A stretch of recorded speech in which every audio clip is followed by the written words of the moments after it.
거절은 귀에 담지 마라. 세상에 완전 무결한 인간은 없다. 우리는 어딘가 약점이 있고 단점이 있다.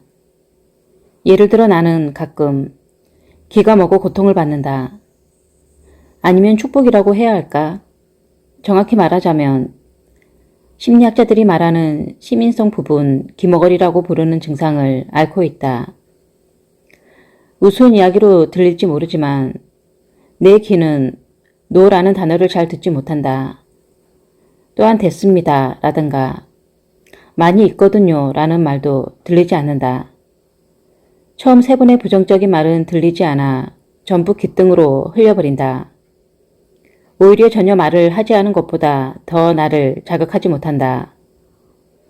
네 번째 노라고 했을 때 귀에 약간의 진동을 느끼기 시작한다. 이것은 나에게 일종의 메시지를 전달한다. 즉, 말씀하시는 것에 관심이 있는지 잘 모르겠지만 당신의 설명을 좀 더 들어보고 싶군요 라고 들린다. 이것이 바로 노가 나에게 의미하는 메시지다. 그리고 이때 비로소 내가 진정한 세일즈맨이라는 확신을 하게 된다. MBC 방송국의 초보자 노래자랑의 프로듀서 테드 맥은 이렇게 말한다. 거절로 인한 충격은 젊은 사람들에게는 너무나 큰 것이어서 이 말을 듣게 되면 자신을 돌아보고 약점이나 결점을 극복한 뒤 전보다 더 유능한 사람으로 변모하는 모습을 볼 수 있다. 노라는 말을 들었을 때 대부분 사람은 오랫동안 낙담할 수도 있지만 의지가 강한 사람들은 오히려 자극을 받아 더 강해진다. 아메리카 연구소 소장인 레오 첼은 또한 어떤 사람으로부터 노라고 거절당한 뒤로 인생의 행로를 바꾼 사람이다. 그 사람의 거절을 되돌리기 위해 나는 실제의 내 모습보다 훨씬 덜 똑똑하고 무능한 사람인 것처럼 보여야 했다. 이상하게 꼬인 일은 17년 전 어느 날에 일어났다. 2년간의 변호사 생활을 한 후 나는 비장의 결정을 하기에 이르렀다. 정부의 뉴딜 정책이 시행되면서 거대한 경제적, 정치적 혁명의 전야에 놓여 있음을 예감한 것이다. 모든 정책이 워싱턴의 입법부에 의해 결정되고 있을 때 더는 뉴욕의 법원이나 들락거리며 개별 사건들을 처리하고 있을 수만 없다고 생각했다. 23살의 질풍노도의 시기에나 느낄 수 있는 확신도 가지고 있었다. 법률이나 정치 경제를 분석하는 새로운 일을 시작하기로 마음먹고 변호사 활동을 접기로 한 것이다. 법률 저널에 실린 광고가 정확히 나에게 그런 기회가 주어질 것임을 암시하고 있었다. 나는 다른 40명과 함께 지원해 필기시험을 치르며 경쟁에 참여했다. 시험은 당시 막 시행에 들어간 주실업보험법 중에 하나를 분석하라는 과제였다. 하지만 시험을 치르고 난 일주일 후에 불합격이라는 통지를 받았다. 나는 떨어진 이유가 궁금해 회사에 전화를 걸어 책임자와 면담을 요구했고 면담 약속을 받아 낼 수 있었다. 책임자는 사회보장법을 기업들에게 소개할 책자를 만들기 위해 고용된 변호사였다. 변호사의 말에 의하면 내가 제출한 과제가 전체에서 가장 우수했다고 한다. 하지만 문제는 여기서부터 시작되었다. 그는 나에게 당신의 해석 방법은 너무나 야심차다 라고 말하며 당신은 너무 똑똑해서 나보다 법을 더 잘 알고 있고 나보다 글쓰기를 훨씬 잘한다고 털어놓는 것이다. 그리고는 하지만 내가 현재 원하는 사람은 단순한 조수로 내가 시키는 대로 일을 해주고 주급 $35에 만족할 만한 사람이다. 머리가 좋은 법률가가 아니라 현재 내가 의뢰를 받아 집필 중인 책의 내용과 관련된 글을 써줄 사람이 필요할 뿐이다 라고 말하는 것이다. 그의 말이 옳았다. 그가 쓰려고 하는 책은 내가 쓰고 싶어 하는 종류의 글이 아니었다. 그의 목적은 단지 한 권의 법률 해설서를 만들려는 것에 지나지 않았다. 하지만 나는 완전히 새로운 환경에 직면한 기업들이 필요로 하는 새로운 종류의 글을 쓸 기회라고 생각하고 있었다. 나는 그의 계획이 어떤 결과를 가져올지 아직 예측하지 못하고 있다고 생각했다. 그런 일이라면 두말할 나위 없이 나에게 가장 적합한 일이었다. 그래서 나는 약 45분 동안 내 인생에서 가장 어려운 프레젠테이션을 했다. 내가 가진 모든 지성을 동원해 미래의 상사가 내 능력을 너무 과도하게 보고 있음을 보여주려고 노력했다. 그가 보는 것만큼 나는 똑똑하지 않으며 내가 얼마나 유연한 사고의 소유자인지 끊임없이 주장했다. 매우 순종적이고 겸손한 성격을 가지고 있다는 점도 어필했다. 그리고 마침내 나라는 상품을 팔 수 있었다. 3개월 후 책은 출판되었다. 이 책을 위해 나를 고용한 변호사는 다시 변호사 업무로 돌아갔다. 하지만 그 변호사를 고용했던 이사는 내가 생각하는 것과 같은 비전을 가지고 있었다. 우리는 그 책의 출판을 계기로 아메리카 연구소를 설립했다. 그때 이사였던 칼 호버드는 소장으로 근무하며 17년 동안 연구소를 이끌었다. 그 17년 동안 나는 연구소 편집장으로 근무하며 새로운 법률과 적용에 관한 해설서와 수많은 논문을 쓸 수 있었다. 그 사람에게 노라고 들었을 때 비로소 나의 새로운 커리어가 시작된 것이다. 고객의 노는 하나의 신호다. 취급하는 상품의 장점을 더 잘 알려주고 더 많은 설명이 필요하다는 신호이다. 세일즈맨은 상품의 장점이나 기능을 과장하거나 부풀려서는 안 된다. 고객에게 주의를 집중하고 초점을 맞춰야 한다.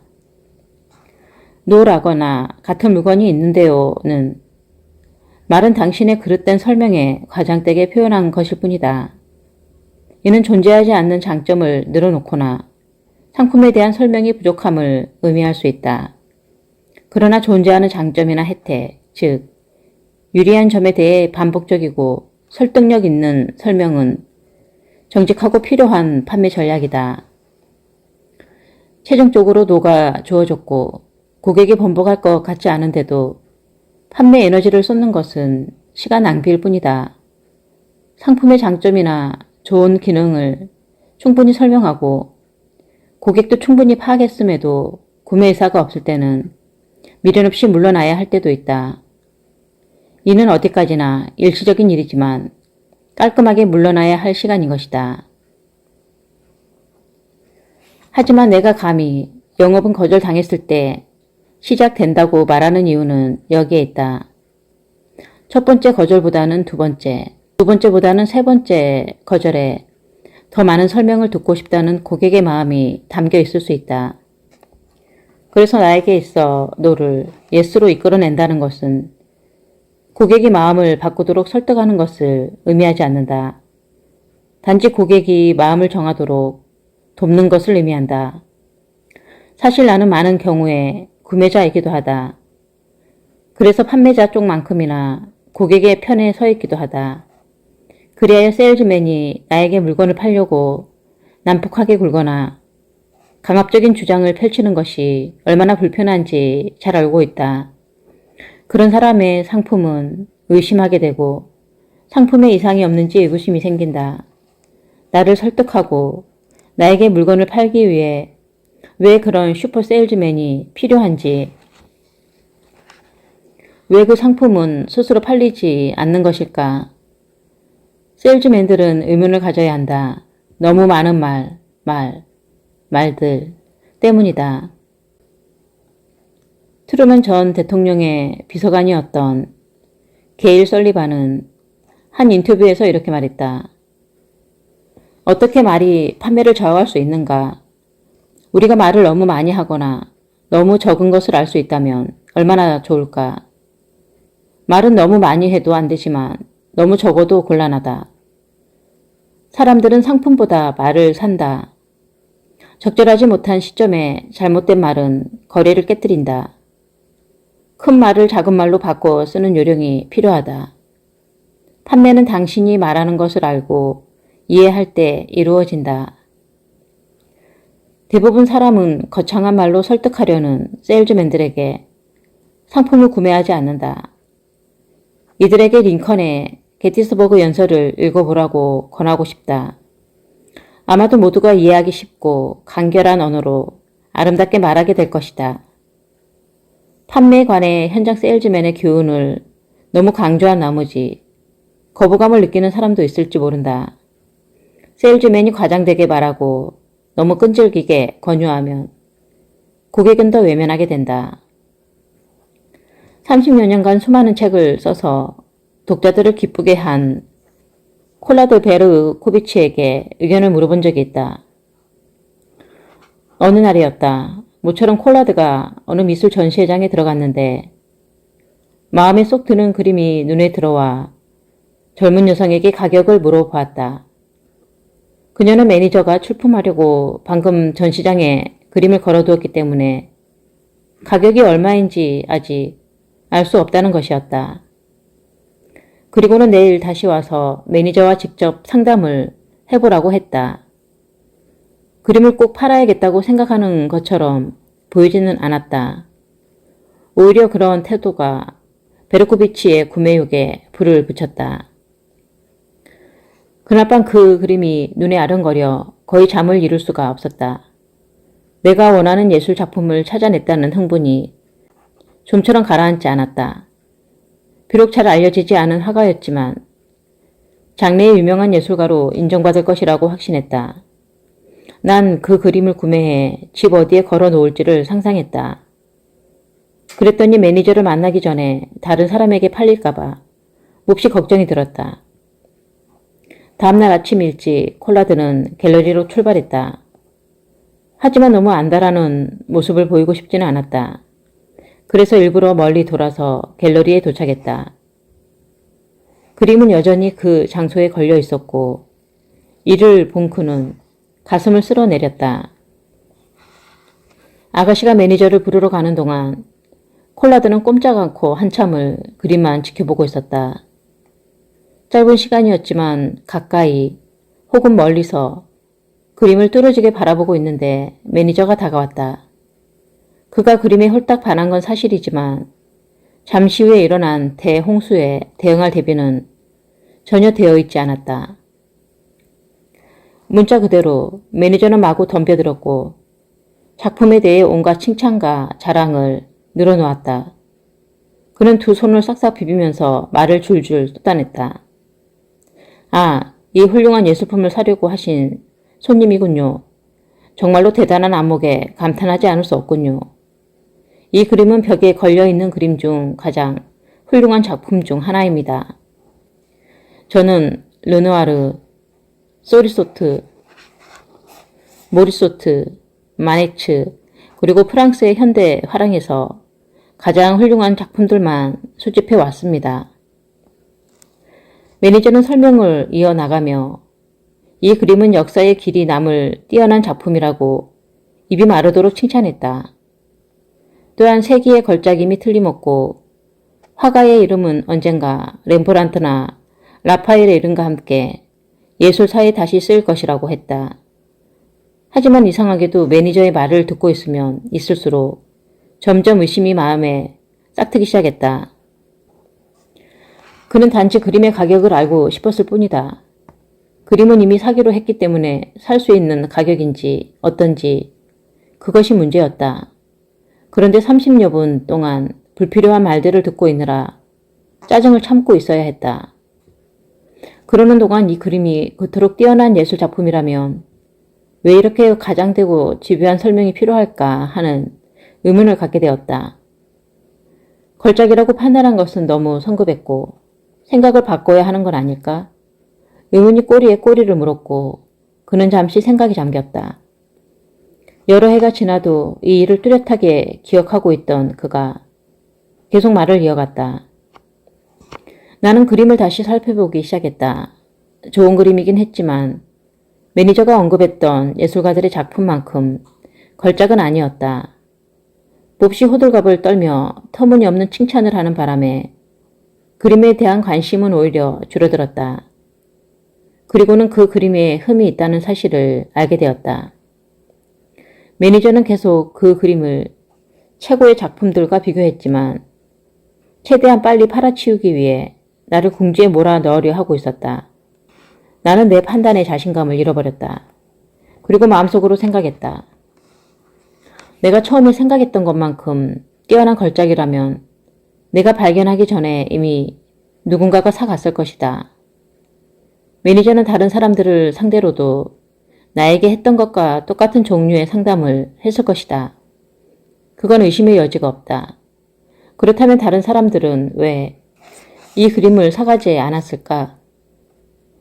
나는 단지 내가 좋아하는 그림을 사기 위해서 왔을 뿐이지 매니저가 비교하는 예술가들의 비견될 만큼의 뛰어난 작품을 원한 건 아니었다. 난 속으로 노라고 말하고 속지 않을 거라고 마음먹었다.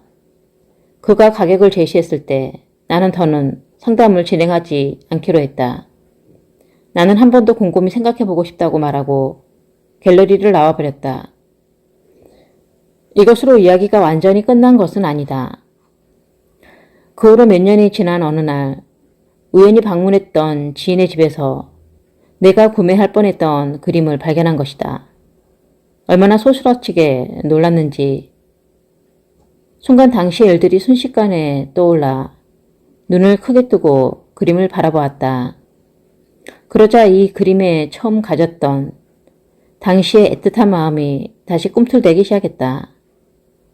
확실히 내가 처음 생각했던 것처럼 아름답고 좋은 그림이었다. 그림을 그린 화가는 당시 대가로 인정받고 있진 않았지만 이미 상당한 평가를 받고 있었다. 내가 원했던 작품이고 어떤 예술 작품보다 훌륭한 작품인 것이 틀림없었다. 혹시 그 바보 같은 매니저가 너무 많은 장광솔로 나를 압도하려 하지만 않았다면 그 그림은 내 벽에 걸려 있었을 것이다. 이 사례는 그림을 팔아치우겠다는 매니저의 과도한 열망, 당장 판매를 끝내려고 하는 조급함이 고객의 마음을 닫게 만들어버린 경우이다.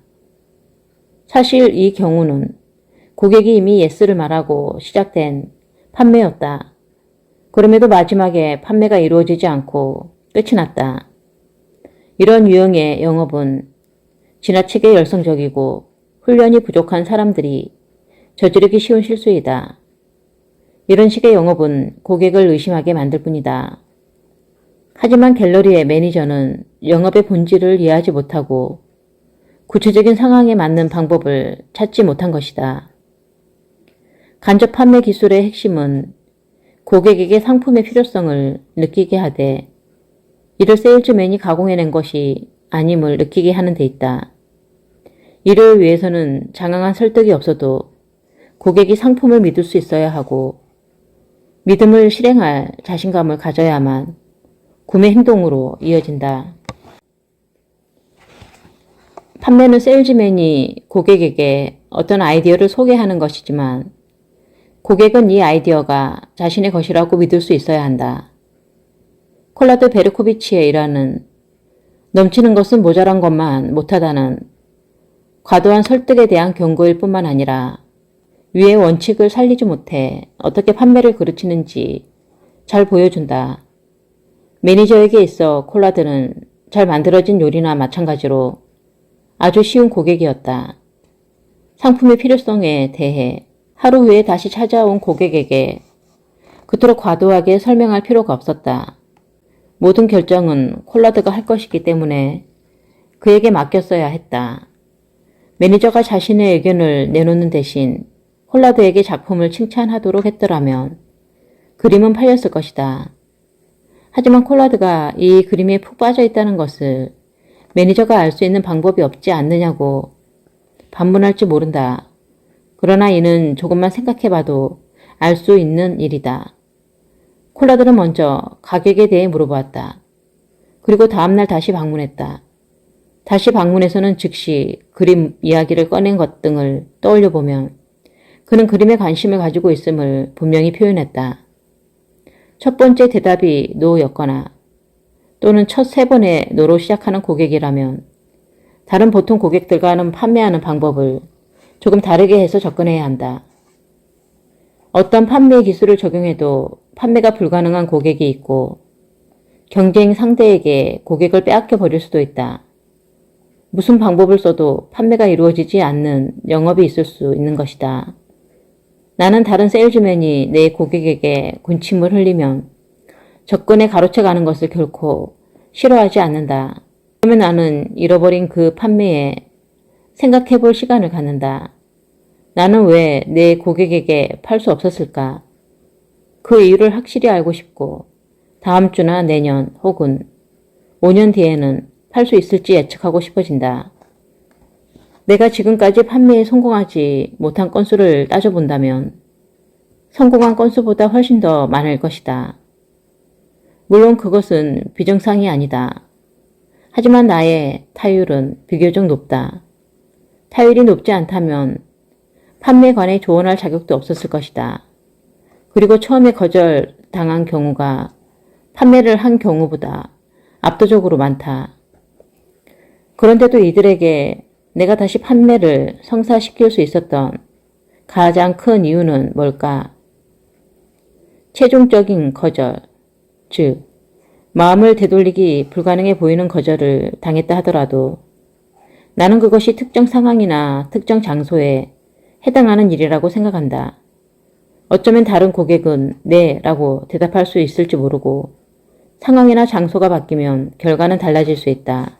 성공하지 못한 자신의 노력으로부터 교훈을 얻어야 한다. 그리고 그것은 자신에게 달려있다. 낙담. 이것은 세일즈맨의 사전에는 없는 단어이다. 하나의 거절은 다음 고객을 향한 판매의 시작이 될 수 있기 때문이다. 실제로 자신의 사전에서 낙담이란 단어를 지워버린 뛰어난 한 세일즈맨이 있었다. 미국 최대 직물회사 중의 하나인 JP 스티븐스사의 부사장인 앤드류 스콜의 이야기는 사실상의 첫 번째 노에 의해 큰 성공을 거둔 명백한 좌절의 이야기다. 내가 19살 무렵 주문을 받기 위해 첫 출장을 갔을 때의 이야기다. 우리 라인은 신사복 속지와 작업복에 쓰이는 옷감을 생산하고 있었다. 출장 이틀째에 버지니아주의 로아노크에 도착할 수 있었다. 로아노크에서 몇 마일 떨어져 있어 열차를 타고 가야 하는 작은 마을 베아세일럼에 바지 제조업체가 있었다. 나는 노파심에 로아노크에서 확인차 전화를 걸었다. 전화를 받은 대표는 친절하게 대답해 주었지만 말의 요지는 지금은 자재가 충분하니 어떤 상품도 주문할 게 없다고 그곳까지 오느라 시간 낭비하지 말고 돌아가 달라는 것이었다. 먼 곳에서 근처까지 온 나는 할 말이 안 나올 만큼 당혹스러웠다. 하지만 나는 지금까지 한 번도 만나볼 기회가 없었으니 단지 인사만 하겠다고 부탁하고 상품에 대해 설명할 기회를 준다면 그곳으로 만족하겠다고 이야기했다. 그러자 대표는 그렇다면 오지 말라고 할 수 없으니 찾아오면 당연히 이야기를 들어볼 것이라고 대답했다. 말할 필요도 없이 나는 곧장 열차를 타고 세일럼으로 향했다. 막상 만나보니 대표는 매우 사려 깊고 친절해 보이는 도신사였다. 나는 방문을 허락해준 그에게 예를 표시하고 참고할 만한 제품에 대해 아주 간략하게 설명을 했다. 그리고는 상품 중에서도 특히 가치가 있다고 생각한 특별 제품에 대해서만 좀 더 상세하게 설명했다. 우리는 1시간 내내 아주 화기애애한 분위기에서 대화를 나누었다.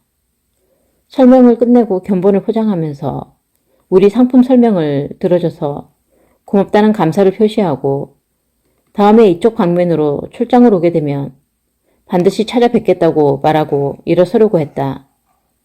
그러자 대표는 좀 전에 설명한 특별 제품에 대해 몇 가지 질문을 던지더니 우선 시범적으로 그 특별 제품을 조금만 사용해 보죠 라고 말하는 것이다.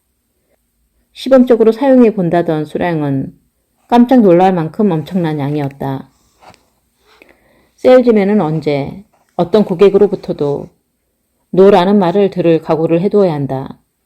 이 말은 나에게 있어 더 자세한 설명을 듣고 싶다는 일종의 초대장이다. 이는 세일즈맨이 제안한 것에 질문을 하는 또 다른 방식이다. 그 고객은 당신에게 이렇게 질문을 할 것이다. 다른 상품에 비해 비싸지 않나요? 또는 이 플라스틱 부분은 부러지기 쉽지 않을까요? 이렇듯 세일즈맨이 거절로 받아들일 만한 질문은 끝이 없다. 고객은 구매 여부와 상관없이 확신이 없을 때 또는 회의적이지만 기꺼이 설명을 들어볼 의향이 있을 때 노나 별로 필요하지 않습니다 라고 대답한다.